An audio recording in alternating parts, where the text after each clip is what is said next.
becoming the image of God. So first of all, what I want to address in this video is what is God, so we can then understand what we're sharing when we're becoming the image of God. God itself is effectively what I like to refer to as goodness over density, and density representing matter, materialistic existence, which we're all attuned to within this reality. God itself you can reflect within a sense of imagination, a sense of awareness, which is aware of itself. God you could also refer to as the creative source, or consciousness with infinite accessibility to freeing and existing within quantum infinite love, joy, positivity, happiness. This existence, what we call as God, you could refer to as the creative force. You could refer to as infinite possibilities, infinite awareness without restrictive control. When we refer to as identifying as God and reflecting the essence of God, what we will do when we truthfully align to the God-like self is we will free from belief systems. The true power to reflect God's image is reflecting the force which cannot be controlled. In this reality, we are constantly programming belief systems which are keeping us held from releasing that true God-like self.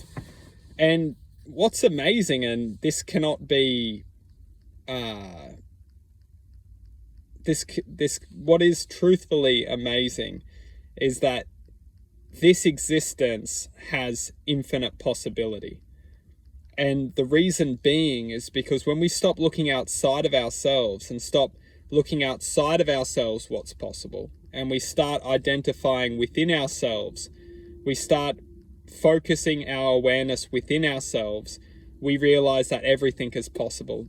Not to take that and try and manipulate the perception that only this reality and what we perceive as possible within this reality is possible, but to take our awareness and identify within ourselves that within our infinite imagination, within our godlike self, we can identify with possibilities that are greater than this reality. And the perception which we are programmed to perceive is only what exists within the physical, within the matter, is what we should take as relevance for our lives.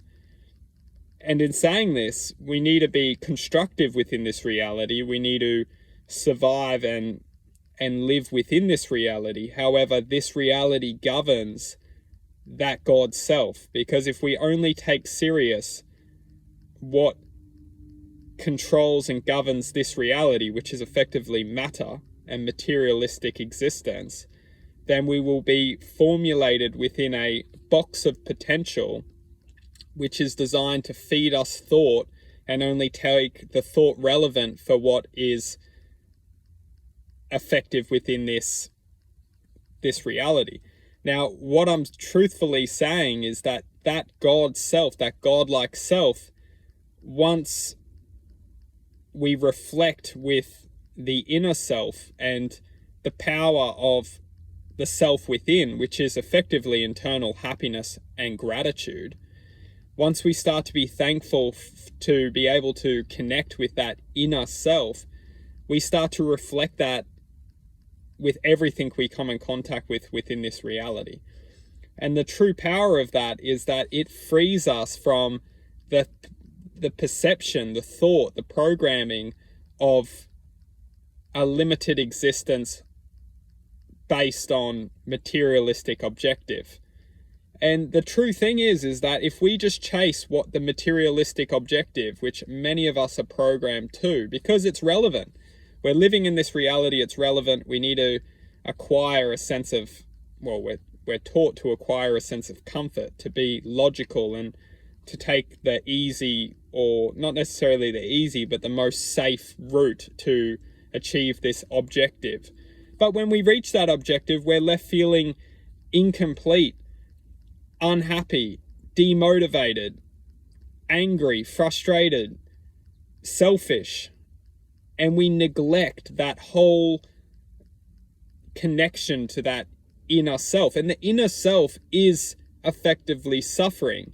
If you take a look at the reality which we're living in, you see that the people in the deepest, in poverty, are the most connected to happiness, and some people, not all the people who are. However, the truth being is that people who have less are generally prevalent with being grateful for what they do have.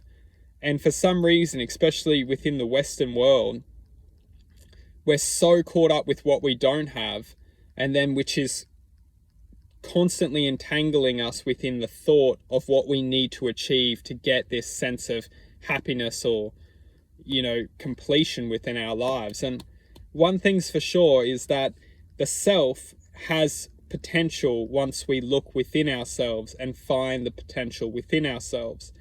It's that connection to the gratifying achievement of feeling good and feeling happy and working with those, you could say, awakening realizations that will breed that infinite self. And the infinite self is constantly moving through the momentum of escaping this paradigm perception of control, matter, control, possession. And it's constantly excelling through that to realize that the greatest gift, the greatest thing we can achieve is a sense of self. And once we achieve that sense of self, we start to realize that it's actually not us which are realizing the self. It's we're coming into a line with a nature of reality which is greater than this dimension itself. We're bringing the greater self into this reality, and we're reflecting that greater self through this reality, which is then connecting us to a higher plane of consciousness, existence, awareness, love, happiness, positivity, joy, compassion.